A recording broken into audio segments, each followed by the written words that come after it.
Going on? It's been a while since my last pickups video, but I have a lot of stuff here to show you guys, so let's get right to it. Start off with the Funko figures. First up, we got Sweet Tooth from Twisted Metal.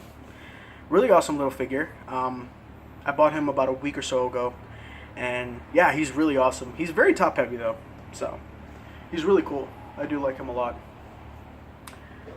Next is Akuma from the Street Fighter series. He was the GameStop exclusive. Just to let you guys know, all three of the Funko figures were in the package, but I have them out because I have them up for display. But I do have the boxes stored away in case if I end up moving, I could just put them back in their boxes. But yeah, he's really cool. He was surprisingly cheap.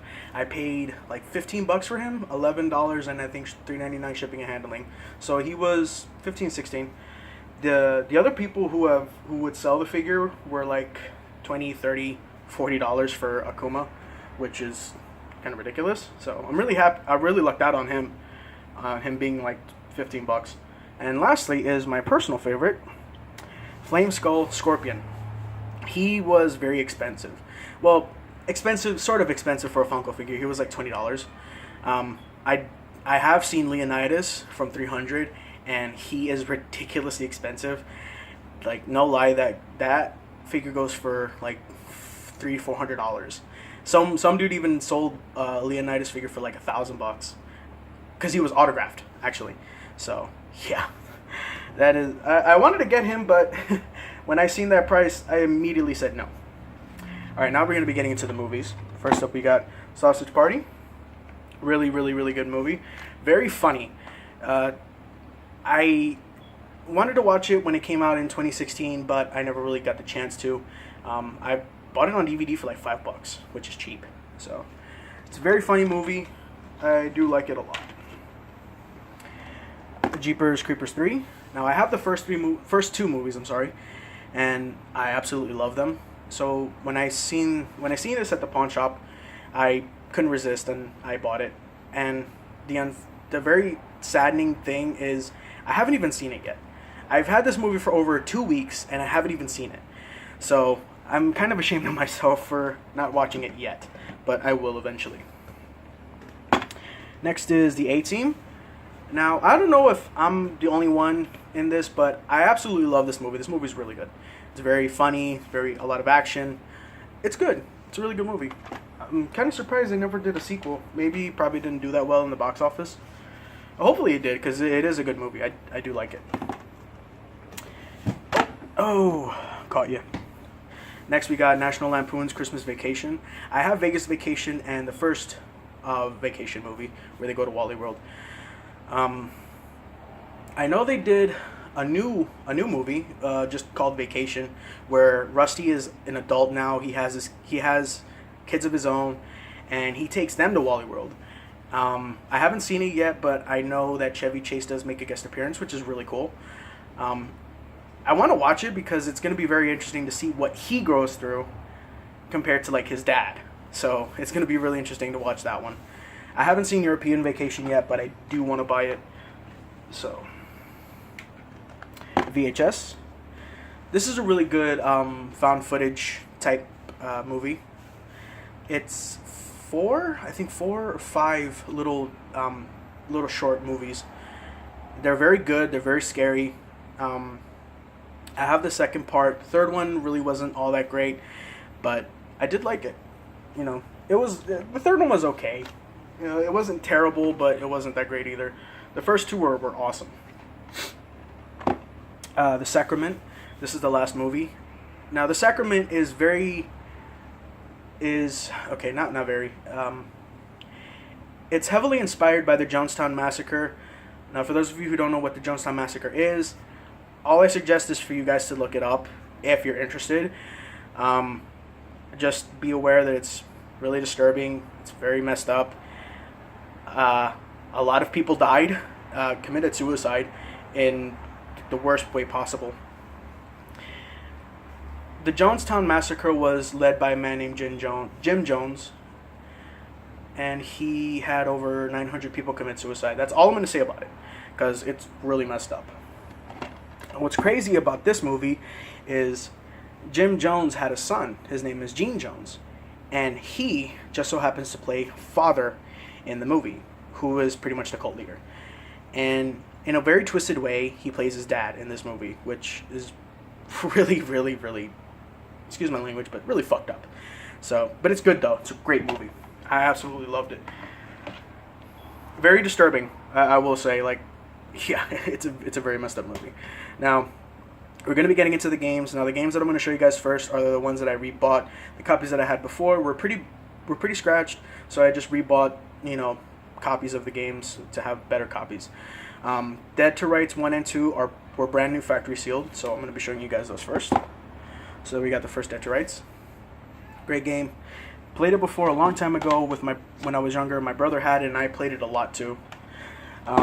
Dead to Rights 2. Now, funny thing is, I was stuck at one point in the game, and when I played it again, I surprisingly got through that level with relative ease. I died maybe one time, and I played through the whole thing perfectly fine. And I was kind of talking to myself after I finished. I was like, why in the hell was this so complicated for me the last time? I felt like, I was like, wow, it's crazy. Gun.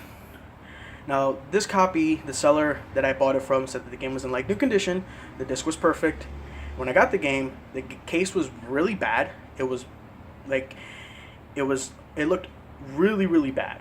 And then not only that, the back of the case had this really nasty sticky stuff. I don't know what the hell it was. I didn't bother touching it. I just took the cover off and I took the manual and disc out. Fortunately, I had a replacement and I put it in that one. And I tossed the case that the game came in originally out. I sent the seller a message and I told him that like the game did not come in the condition that you said it did.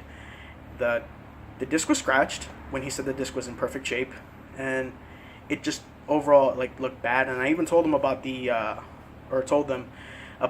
really nasty sticky stuff on the back of the case, and go figure, never got a reply. So yeah, I'm not going to be giving them any positive feedback because that is really not acceptable to me. Red Dead Revolver. At first I didn't like the game because I thought it was going to be similar to Redemption, but I was very wrong. I thought it was like that, but it wasn't, and so at first I didn't like it. Then I gave the game another shot. Sure enough, I ended up loving the game and I beat it. So, yeah, really great game though. Tekken Tag Tournament. The original copy I had was really scratched, but it worked perfectly fine, which really surprised me. Tekken 4. This copy was pretty bad too. Funny thing is, Tekken 4 actually brought me back into playing Tekken again. Now, for fans of Tekken, they don't really like 4. In fact, I don't think they like it at all. It's pretty much the black sheep of the series. But I actually like this game. It's what got me back into playing Tekken. So, on a more serious level compared to how I played it before. It's fun, I like it. Now, the new games. First, we got Vigilante 8. This game is very similar to Twisted Metal, except it's in the 70s, 1975 to be exact. And, excuse me. This game also had a sequel called Vigilante 8 2 Second Offense. Both games were released under the Greatest Hits label. I don't think the second one did very well in terms of like selling copies, and I think that's why they never did anything else after the second game came out. Excuse me. Next is Nightmare Creatures. A YouTuber by the name of Kadikarus did a review on this game, and really thanks to him, I finally found out the name of the game, and it took me quite a while, but I finally ended up getting a copy, and I'm really happy because I played the demo for this game years ago, and I just knew it as the badass game that I used to play a lot on a PlayStation demo disc. So it was really, really cool, and still is. State of Emergency 2. Sorry about the glare. Hopefully that's better. I have the first State of Emergency, and I like it. I also like this one. I don't know if people who like the first State of Emergency say that this game is bad, but I don't think it's really bad. I think it's actually pretty cool. Midnight Club, Street Racing. I have Midnight Club 3, so I decided to get 1 and 2 to have all 3 of them together. Yeah, I paid very cheap for this, like $5. Free shipping. Midnight Club 2. When I got this game, it came with cheat codes. There was a piece of paper inside the game with cheat codes. I don't know if the seller like deliberately printed out a paper for cheat codes and then put it in the case and then shipped it out, or the cheat codes were already inside the case and the seller just completely forgot about them and just shipped it out that way. So I thought it was really interesting that I got cheat codes along with the game. 007 Agent Under Fire. My brother and cousin played this game religiously when I was younger, and I never really saw the appeal. Obviously, of course, when I got older, I played it finally for the first time, and I see what they saw. It's really, really cool, and I haven't really played much of it. So, The Getaway. I think the only PlayStation game that I've seen, or the only game that I have seen that has not had a heads-up display. This is pretty much the UK version of Grand Theft Auto. It's really good from what I've played, which really isn't that much, but I do like it. Crazy Taxi. Never played Crazy Taxi before. Yeah, I know. I'm a terrible human. Yeah, I get it. I'm very, very late to this game, and, you know, it's great. It's great, though. I mean, better late than never, thankfully. Last is Pirates of the Caribbean, The Legend of Jack Sparrow. My sister bought me this game along with Destroy All Humans, I think, for my 13th or 14th birthday. And I played Destroy All Humans way more than this game. I have very, very little memory of it. But from what little I do know, it was not bad. But I don't know, I didn't really play it that much. I played Destroy All Humans a lot more, which is kind of upsetting because this game is actually really, really great.